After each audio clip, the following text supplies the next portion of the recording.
பிரியமான தேவனுடைய பிள்ளைகளை, கீ ஆஃப் ஹெவன் சேனலுக்கு உங்களை அன்புடன் வரவேற்கிறேன். இன்றைய இறை வார்த்தைகள் வாசிக்க கேட்கலாம் வாங்க.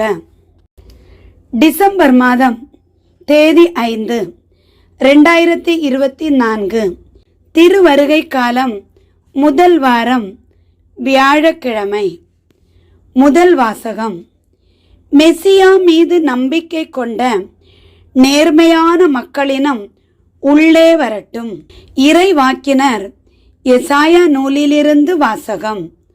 அதிகாரம் 26, இறை வார்த்தைகள் 1b 6 வரை. நமக்கொரு வலிமை மிகு நகர் உண்டு. நம்மை காக்க அவர் கொத்தளங்களை அமைத்துள்ளார். வாயில்களை திறந்து விடுங்கள். அவர் மீது நம்பிக்கை கொண்ட நேர்மையான மக்களினம் உள்ளே வரட்டும். அவர்கள் மன உறுதி கொண்டவர்கள், மீது நம்பிக்கை உடையவர்கள். அவர்களை அமைதியால் நீர் உறுதிப்படுத்துகின்றீர். ஆண்டவர் மீது என்றென்றும் நம்பிக்கை கொள்ளுங்கள். ஏனெனில் ஆண்டவர் என் ஆண்டவர், என்றும் உள்ள கற்பாரை. உயரத்தில் வாழ்வோரை அவர் தாழ்த்துகின்றார். வானூர உயர்ந்த நகரை தகர்க்கின்றார். அதை தரை மட்டமாக்கி புழுதியோடு புழுதியாக, மண்ணோடு மண்ணாக செய்கின்றார். எளியோரின் காலடிகளும் ஏழைகளின் பாதங்களும் அதை மிதிக்கும். இது ஆண்டவரின் அருள்வாக்கு. இறைவா, உமக்கு நன்றி. பதிலுரை பாடல். திருப்பாடல் அதிகாரம் 118, இறை வார்த்தைகள் 1, 8, 9, 19 21, 25 27. பல்லவி. ஆண்டவரின் பெயரால் வருபவர் ஆசி பெற்றவர். ஆண்டவரின் பெயரால் வருபவர் ஆசி பெற்றவர். ஆண்டவருக்கு நன்றி செலுத்துங்கள், ஏனெனில் அவர் நல்லவர். என்றென்றும் உள்ளது அவரது பேரன்பு. மனிதர் மீது நம்பிக்கை வைப்பதை விட ஆண்டவரிடம் தஞ்சம் புகுவதே நலம்.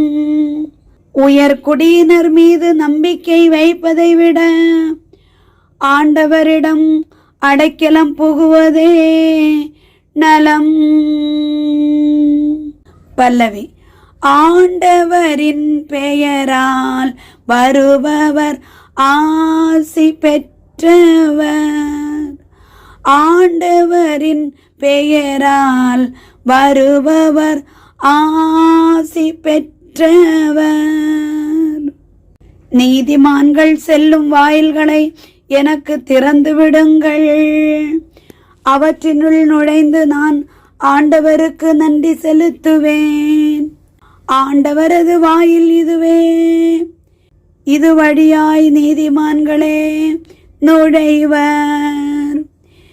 என் மன்றாட்டை நீர் கேட்டதால், எனக்கு நீர் வெற்றி அளித்ததால் உமக்கு நான் நன்றி செலுத்துகின்றேன். பல்லவி. ஆண்டவரின் பெயரால் வருபவர் ஆசி பெற்றவர். ஆண்டவரின் பெயரால் வருபவர் ஆசி பெற்றவர். ஆண்டவரே மீட்பருளும், ஆண்டவரே வெற்றி தாரும். ஆண்டவரின் பெயரால் வருபவர் ஆசி பெற்றவர். ஆண்டவரது இல்லத்தினின்று உங்களுக்கு ஆசி கோருகின்றோம். ஆண்டவரே இறைவன், அவர் நம்மீது ஒளிர்ந்துள்ளார். பல்லவி. ஆண்டவரின் பெயரால் வருபவர் ஆசி பெற்றவர். ஆண்டவரின் பெயரால் வருபவர் ஆசி பெற்றவர். நற்செய்திக்கு முன் வாழ்த்தொலி. எசாயா அதிகாரம் 55 இறை வார்த்தைகள் 6. ஆ ஆ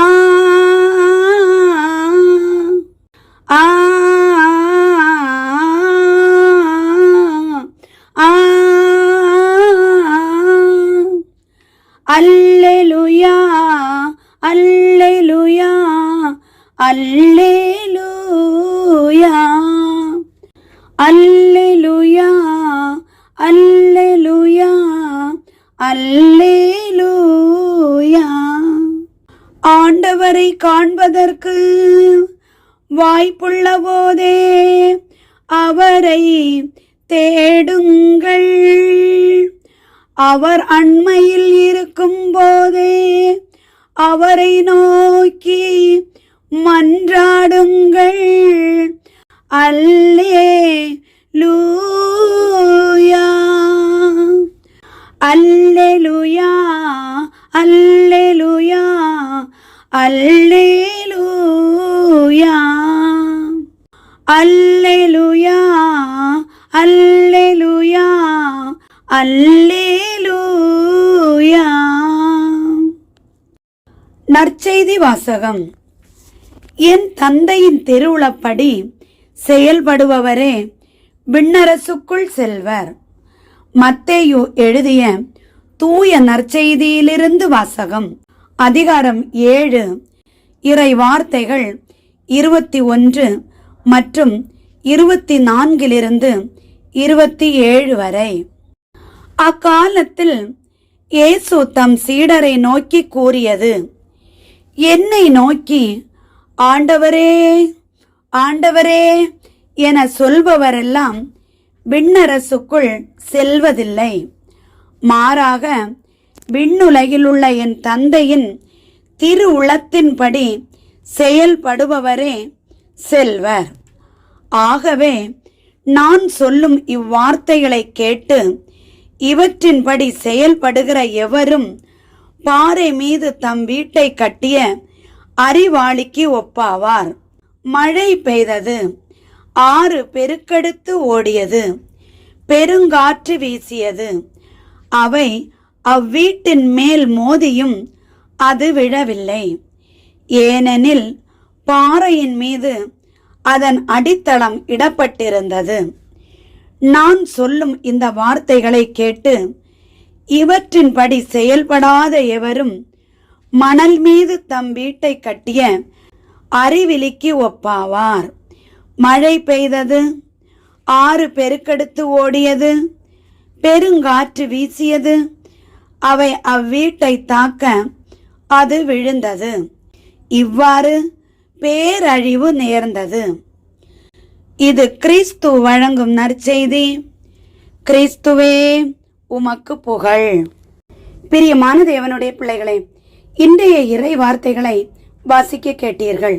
இன்றைய இறை வார்த்தைகளை நாம் உற்று நோக்கும்போது எசாயா 26 அதிகாரம் 1 6 வரை மற்றும் மத்தேயு 7 அதிகாரம் 21 மற்றும் 24 27 வரை தியானிப்போம்.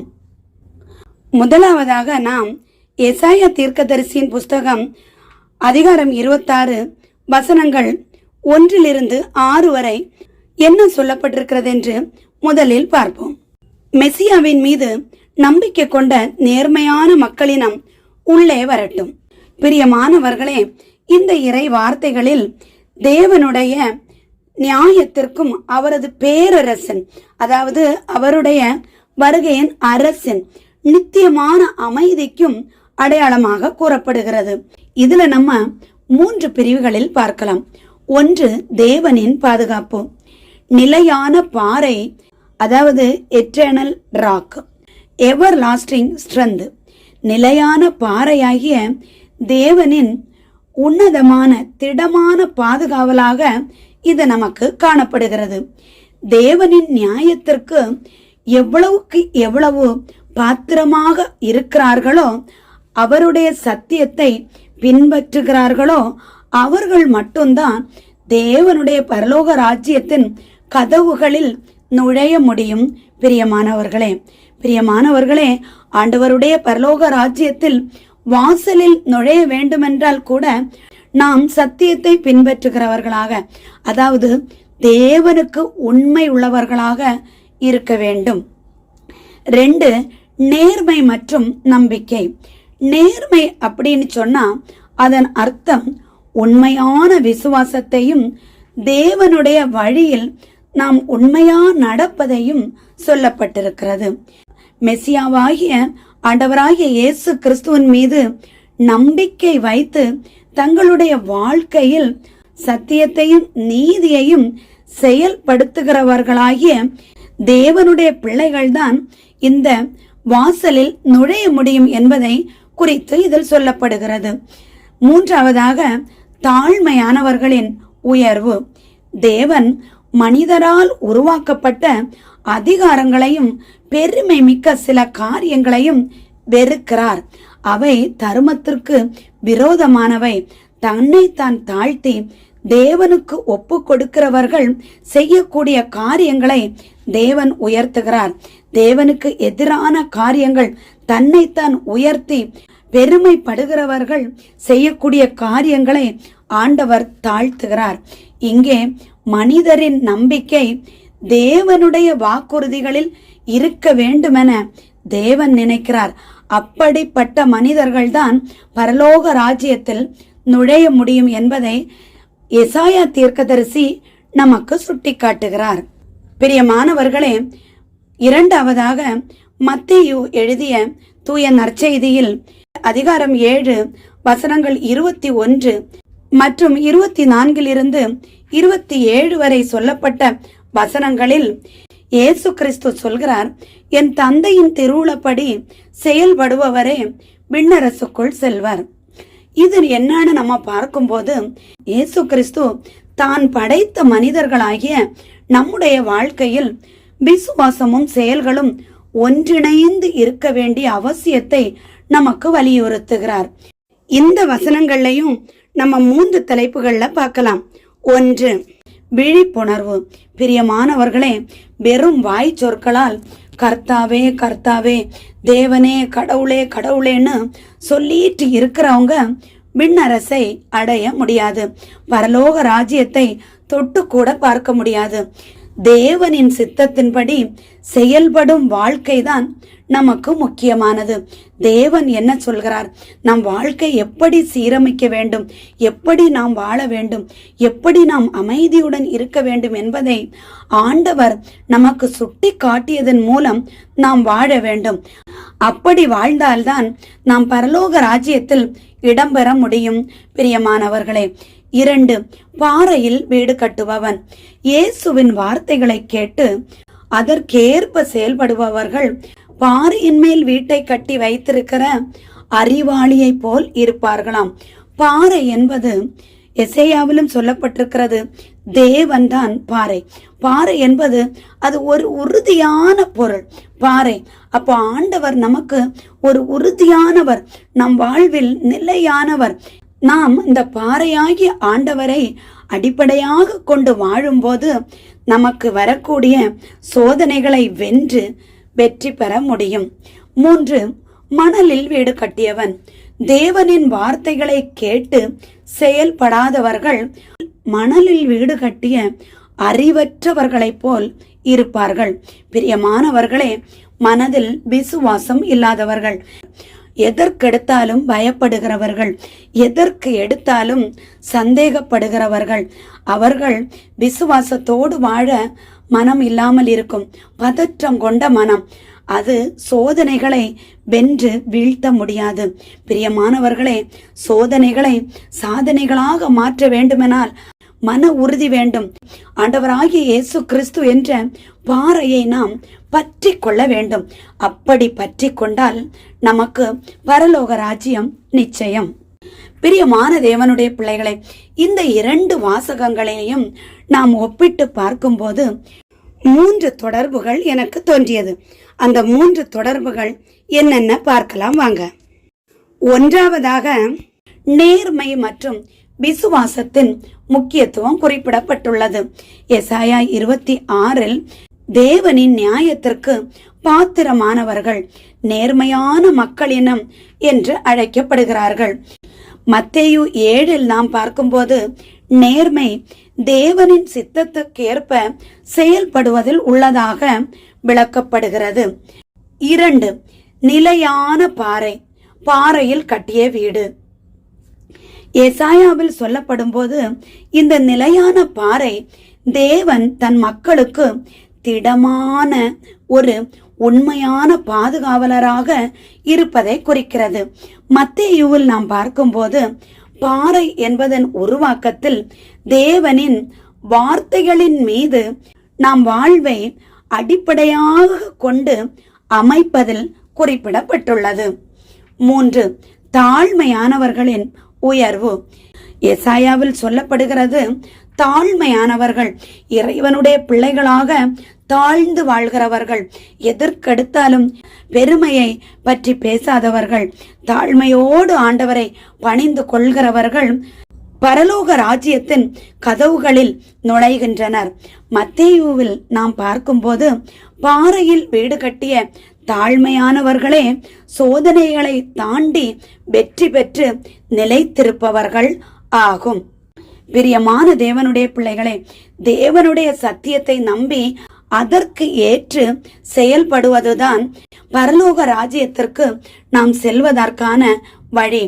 நம் வாழ்க்கையில் தேவன் ஆண்டவராகிய இயேசு கிறிஸ்து நிலையான பாறை என்ற அடிப்படையாக இருக்க வேண்டும். வேறு எவருக்கும் அந்த முதலிடம் நாம் கொடுக்கவே கூடாது, தேவனுக்கு கொடுக்க வேண்டும். விசுவாசத்துடன் செயல்படும் நேர்மையான வாழ்க்கை தேவனின் திரு உள்ளத்தின்படி முக்கிய அடையாளமாகும். பிரியமான தேவனுடைய பிள்ளைகளை, விசுவாசத்தோடு வாழ வேண்டும்.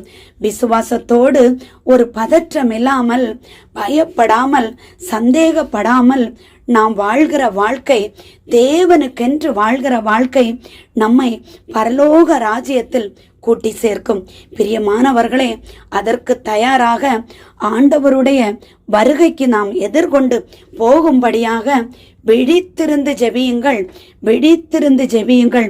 ஸ்தோத்திர பலிகளை சொல்லுங்கள். எப்பொழுதும் கர்த்தாவே கர்த்தாவே என மேல் போக்காக வாயின் வார்த்தைகளால் சொல்லாதுங்கள். இருதயத்திலிருந்து அந்த வார்த்தைகள் வரட்டும். கர்த்தருக்குள் எப்பொழுதும் மகிழ்ச்சியாயிருப்போம். கிறிஸ்தவர்களாக இல்லாமல் கிறிஸ்துவுக்குள் வாழ்வோம். தேவனுடைய பிள்ளைகளை, நமக்கு அனைத்தும் வெற்றியாக முடியும். இந்த ஒவ்வொரு வார்த்தைகளின் வாயிலாக நம் ஆண்டவராகிய இயேசு கிறிஸ்து அனைவரையும் காத்து ரட்சித்து வழி நடத்துவாராக. ஆமேன். என்றும் அன்புடன் லைலா ஜேசுபாலன்.